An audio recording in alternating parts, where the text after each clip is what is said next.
अवैध दीवारें खड़ी रही, लेकिन 15 जवान जिंदगियां राख हो गई। लापरवाही की आग ने न सिर्फ भवन जलाया, बल्कि सिस्टम की कमजोरी को भी बेनकाब कर दिया। नमस्कार, आप देख रहे यूपी की बात और मैं हूं कोमल तिवारी। उत्तर प्रदेश की राजधानी लखनऊ में एक बार फिर प्रशासनिक लापरवाही और भ्रष्टाचार की भारी कीमत चुकाई गई। अलीगंज के सेक्टर डी में सोमवार को जो भीषण आग लगी, उसमें 15 युवकों की जान ले ली। ये आग महज इत्तेफाक नहीं थी, बल्कि 10 साल पुरानी लापरवाही का नतीजा थी। वो भवन जो 2016 में अवैध करार दिया गया, उसे बचाने के लिए आदेश रद्द कर दिया। अगर उस वक्त सख्त कार्रवाई होती तो आज 15 मासूम परिवार रोते नजर नहीं आते।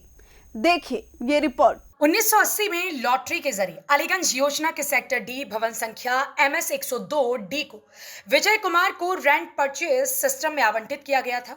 2005 में यह संपत्ति उनकी और उनकी पत्नी उषा के नाम हो गई। 2013 में उन्होंने इसे वीरेंद्र प्रताप शुक्ला और सुरेंद्र प्रताप शुक्ला को बेच दिया।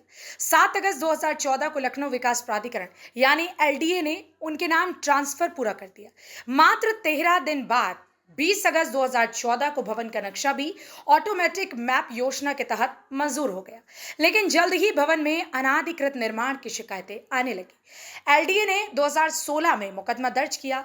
10 मई 2016 को अनाधिकृत निर्माण के खिलाफ सख्त ध्वस्तीकरण का आदेश जारी हो गया, मगर महज 2 महीने बाद 5 जुलाई 2016 को यह आदेश अचानक रद्द कर दिया गया। यहीं से सारा खेल शुरू होता है। सूत्रों के मुताबिक निर्माण के दौरान नोटिस जारी हुए, लेकिन कोई निर्माण नहीं रोका गया। ना तो अवैध हिस्से गिरवाए गए और ना ही कोई प्रभावी कार्यवाही हुई। पूरे 12 साल तक यह अवैध भवन बेखौफ खड़ा रहा। इसके अंदर दुकानें चलती रहीं, व्यवसायिक गतिविधियां होती रहीं, बार बार शिकायतें आई, फाइलें घूमी, आदेश निकले, लेकिन जमीन पर कुछ नहीं हुआ। आग की इस घटना के बाद अब सवाल गूंज रहा है, जब भवन स्पष्ट रूप से गैर कानूनी था तो जिम्मेदार अधिकारी आंखें क्यों बंद किए बैठे रहे।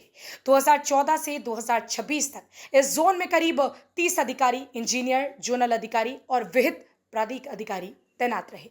इनमें से कई की भूमिका अब जांच के घेरे में है। क्या कोई दबाव था? क्या पैसा बोल गया? या फिर सिस्टम की सामान्य लापरवाही का ये नतीजा था? 15 युवकों की मौत के बाद ये सवाल अब LDA की नींव हिला रहे हैं। अगर 2016 में ही ध्वस्तीकरण का आदेश लागू होता तो शायद आज ये परिवार आंसू नहीं बहा रहे होते। ये मामला सिर्फ एक भवन या एक आग का नहीं, ये पूरे शहर में फैले अवैध निर्माणों और प्रशासनिक मिलीभगत की तस्वीर है। लखनऊ जैसे शहर में कितने ऐसे भवन हैं जहां नियम सिर्फ कागजों पर सिमट कर रह गए हैं। कितनी बार नोटिस जारी होते हैं, लेकिन असली एक्शन कभी नहीं होता।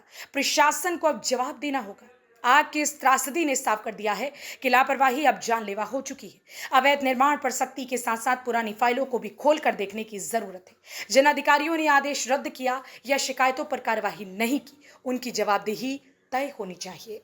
ये घटना चेतावनी है। अगर अब भी सिस्टम नहीं सुधरा तो कल कोई और परिवार ऐसे ही बिखर जाएगा। लखनऊ विकास प्राधिकरण को तुरंत पूरे मामले की निष्पक्ष जांच करनी चाहिए और दोषियों पर सख्त कार्रवाई करनी चाहिए। शहर के हर संदिग्ध भवन की जांच हो, अवैध निर्माणों पर बुलडोजर चलाया जाए, क्योंकि कागजी कार्रवाई अब लोगों की जान नहीं बचा सकती। 15 युवकों की मौत व्यर्थ नहीं जानी चाहिए।